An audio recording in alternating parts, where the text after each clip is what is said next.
Тоест всичко това изведнъж ми се стовари в страшен негатив и се направиха такива жестоки глупости, които не има. И според нумерологията 2023 ще е напрегната година. Редуцираният избор е седмица и отговаря на Нептун, но в системата на инженер Нели Колева на Марс.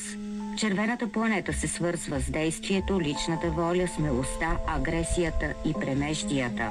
Марс отговаря също за военни действия, зони на конфликти, агресия, бунтове, кръвопролития, социална нестабилност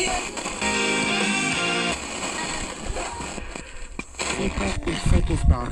От 2000-та година, когато започна новото хилядолетие, огромно значение има двойката, а от 2020 до 2029 още една двойка ще бележи десетилетието.